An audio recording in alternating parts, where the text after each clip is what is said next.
Hi అండి అందరికీ. First time కనుక నా ఛానల్ చూస్తున్నట్లయితే ప్లీజ్ సబ్స్క్రైబ్ చేసుకోండి. అలానే లైక్ చేయడం అస్సలు మర్చిపోవద్దు. ఈరోజు ఎపిసోడ్లో ట్విస్ట్లు మీద ట్విస్ట్లు అనమాట. మీరు స్కిప్ చేయకుండా వీడియో చివరి వరకు చూస్తేనే మీకు అర్థమవుతుంది. ఇంకా లేట్ చేయకుండా పొదరిల్లు సీరియల్లోకి అయితే వెళ్ళిపోదాం. సీరియల్ స్టార్ట్ అవ్వగానే అయితే చక్రి మహాలక్ష్మి షికారుకి అయితే వెళ్తారు. సైకిల్ మీద తోటలోకి వెళ్తారు. తోటలోకి వెళ్ళిన తర్వాత మహాలక్ష్మిని అయితే కొంతమంది కుర్రోళ్ళు చాలా చీప్గా మాట్లాడుతూ ఉంటారు, బ్యాడ్ కమెంట్స్ చేస్తూ ఉంటారు. అయితే చాలా కోపం వస్తుంది అనమాట చక్రికి. దీనికంటే ముందు వీళ్ళు వెళ్ళేటప్పుడు సరదాగా మాట్లాడుకుంటారు. ఇలాంటి ప్రకృతిలో ఇలాంటి విలేజ్లో ఉండటం వల్ల చాలా బాగుంటుంది. ఇక్కడే మనకు ఒక ఇల్లు ఉంటే మనం చక్కగా పూలు పెంచుకోవచ్చు, కుందేల్ని పెంచుకోవచ్చు. నాకు ఇలా ఉంటే ఇష్టం, నాకు అలా ఉంటే ఇష్టం అని ఒకరిని ఇష్టాలు ఒకరు చెప్పుకుంటూ ఉంటారు సరదాగా సైకిల్ మీద.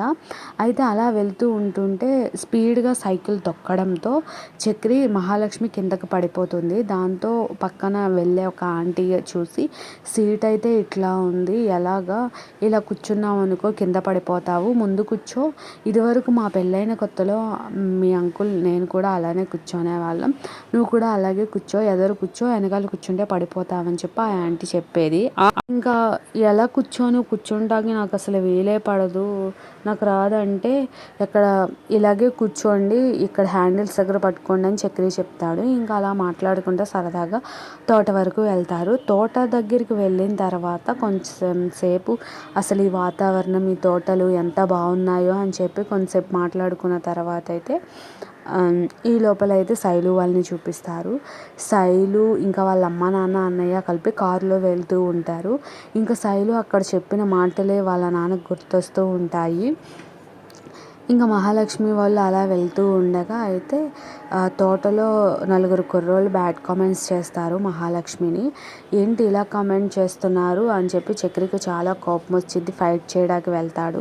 మహాలక్ష్మి ఆపేస్తుంది. ఆ తర్వాత అయితే ఆ ఓనర్ ఎవరైతే ఉన్నాడో, అంటే రౌడీ ఇప్పుడు నారాయణని ఎవరైతే చంపాలనుకుంటున్నాడో ఆయన వచ్చి వాళ్ళని మన ఊరికి వచ్చిన అతిథిని ఇలా బ్యాడ్ కామెంట్స్ చేస్తారని చాలా కొడతారు. వాళ్ళకి థ్యాంక్స్ చెప్పి కూడా వీళ్ళు బయటకు వచ్చేస్తారు, వెళ్ళిపోతారనమాట.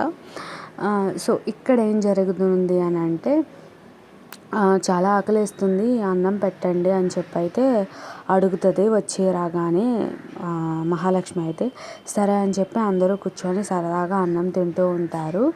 అయితే గాయత్రి వెళ్ళి మాట్లాడుతుంది మాధవతో. ఏంటి అంటే, నువ్వు పెళ్ళి చేసుకో బావా, నేను తప్పకుండా పెళ్ళి చేసుకుంటాను అని అంటే నువ్వు మా మనీషాని చేసుకోవాలి, మనీషా చాలా మంచిది, చాలా పద్ధతి కల్లా అమ్మాయిలాగా ఉంటుంది, మీ ఇద్దరూ బాగుంటారు, పెళ్ళి చేసుకో అని చెప్పి అయితే గాయత్రి అడుగుతుంది. ఈ లోపల వాళ్ళ అమ్మ వచ్చి అరుస్తుంది, గాయత్రి అక్కడికి ఎందుకు వెళ్ళావు రా అని చెప్పేసి. ఈ లోపల గాయత్రి వెళ్ళిపోతుంది. అయితే మాధవ దగ్గర గొడవ ఏంటి అని అంటే, మాధవ ఏంటి ఇలా అడిగింది, మన ఇంటికి ఆడపిల్ల మంచి సహాయం కోరి వచ్చింది, అలాంటి సహాయం కోరి వచ్చిన అమ్మాయిని మనం ఇలా అడగడం మంచిది కాదు అని అనుకుంటారు.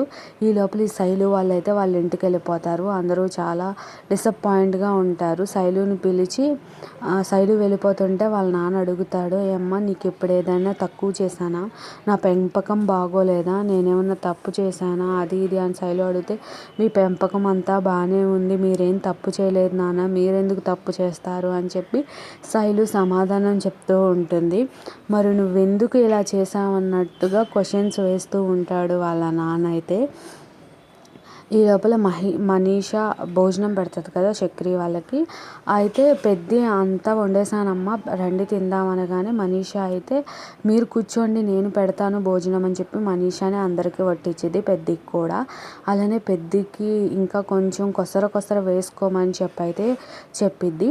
అయితే రేపటి ఎపిసోడ్లో ఏం జరగనుంది అని అంటే, శైలు వాళ్ళమ్మ పెద్దికి ఫోన్ చేసి, మా అమ్మాయిని ఇంత మోసం చేస్తాడా మీ తమ్ముడు, ఇంత అన్యాయం చేస్తాడా, మీకు అసలు మేము ఏం ద్రోహం చేశాము, ఏం తప్పు చేశాము, మా అమ్మాయిని కడుపు చేసి ఎందుకు వదిలేశాడు మీ తమ్ముడు అని చెప్పి, ఇదేంటి కడుపు చేయడం ఏంటి, ఇలా ఎందుకు చేస్తాడని పెద్ది కూడా పెట్టకోకుండా కేశవాన్ని అయితే చంపల మీద కొడతాడు.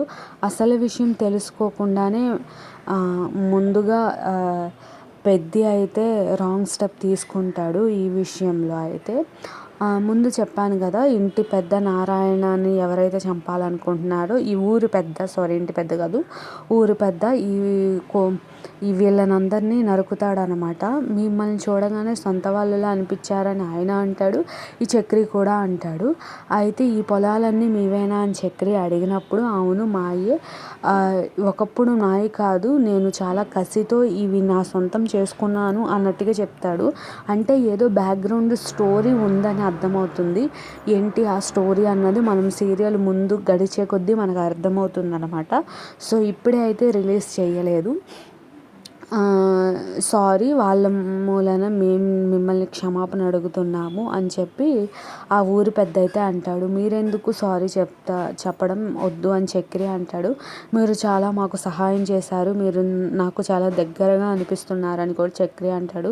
మీరు కూడా నాకు అలాగే అనిపిస్తున్నారని ఆయన అంటారు. సో రేపటి ఎపిసోడ్ ఎలా ఉంటుంది, చాలా ఇంట్రెస్ట్గా ఉండబోతుంది అని అయితే నేను అనుకుంటున్నాను.